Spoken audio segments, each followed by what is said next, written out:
BookTok made me buy these 6 books, and I have some opinions. Some I fell in love with, some spiced up my life, and some made me question my life choices. Let's get into it. And first up, we have The Love Hypothesis by Ali Hazelwood. This is a fake dating STEM romance, and I can see why BookTok is obsessed with it.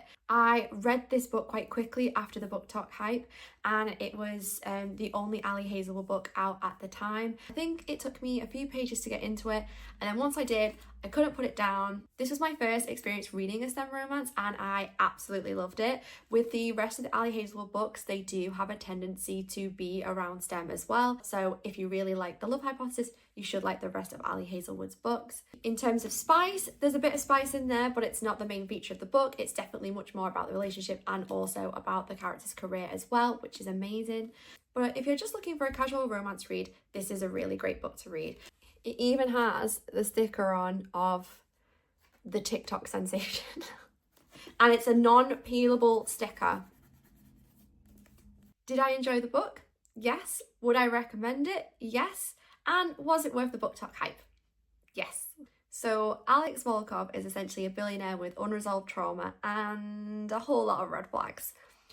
Was I entertained? Yes. Do I feel guilty about it?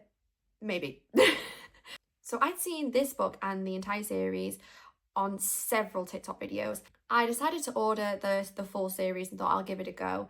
I read this book, and I think for the first 100 pages, I think I was a bit unsure how I felt about it. For me personally, I do love romance, but I like it when there's something going on, there's a little bit of drama in there, and in the first 100 pages, it definitely felt like a grumpy sunshine, and it felt a little bit predictable. But then after the first 100 pages, I felt like I started to get into a little bit more. Then at about this point here, I was shook to my core. I felt like I knew where this book was going, and then it really took me by surprise.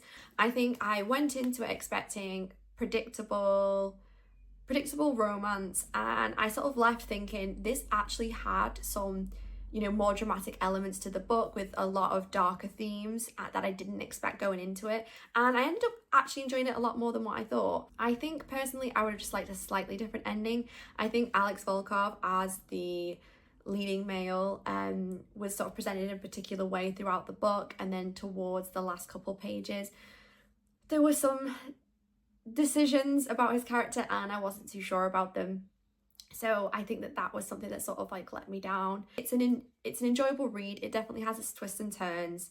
Did I enjoy it? Yes. Would I recommend it? Yes. But do I think it's worth BookTok fame? Maybe. Need I say more? A Court of Thorns and Roses, the book that started it all. It did take me a moment to get into this book, but I did end up really loving it and really enjoying it.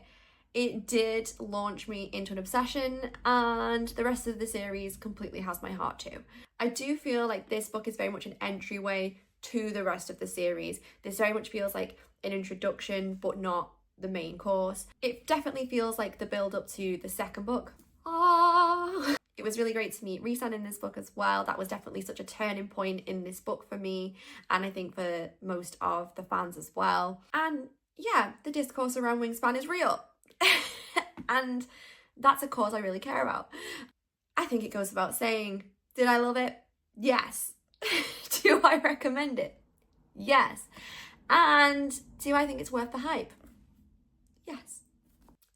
So this was sort of a palette cleanser book for me. I was very much in between romantasy books and a few books with a few darker themes. So this as a YA romance book was definitely just something just to sort of pass the time, something for me to enjoy, something for me to like sort of sink my teeth into a little bit. Reminds me of sort of a Bridget Jones, How to Lose a Guy in 10 Days, those sorts of vibes.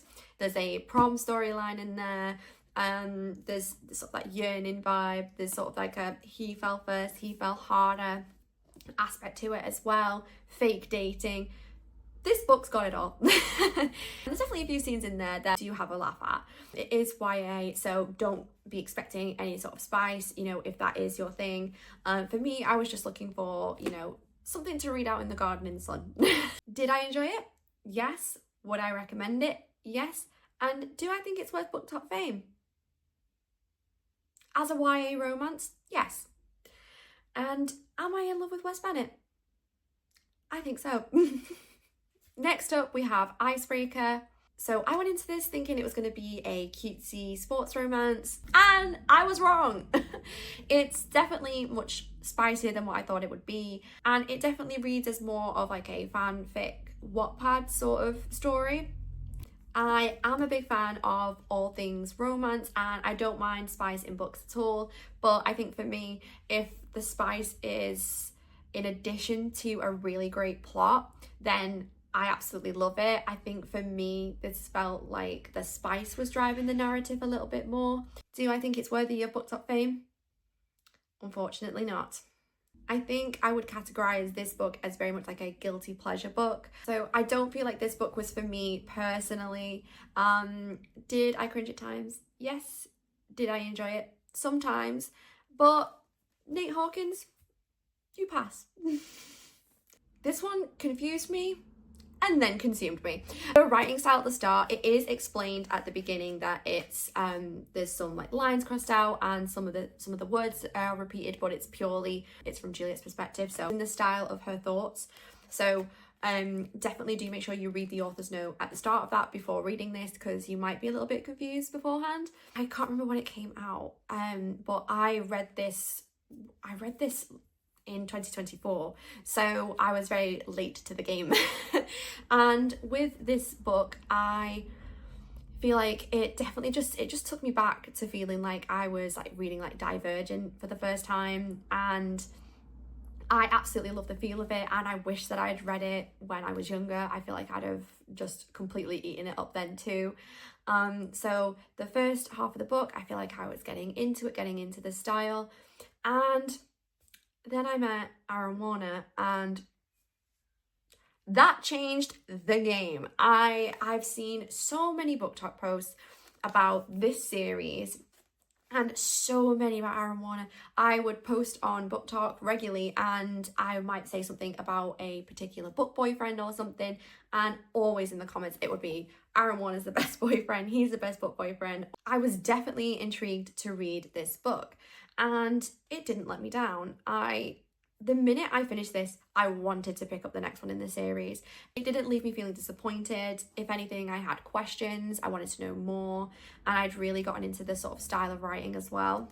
I think that the concept of the book is exceptionally interesting as well. Love the fact that it's, you know, it's dystopian, and there's also these like elements of romance throughout the book as well. As I said before in the video, I am a big fan of a really good plot with romance sort of bound into that, and I definitely feel like this book has that. It's got the great storyline, but also the romance to sort of like keep you turning the page as well. Did I enjoy it? Yes. Would I recommend it? Yes. And does it deserve BookTok fame? Yes, it does. Let me know which BookTok recommended books you ended up buying and whether or not they were worth the hype. And should I do a part 2? Thank you so much for watching my video. Please make sure that you like and subscribe, and I'll see you next time. Bye!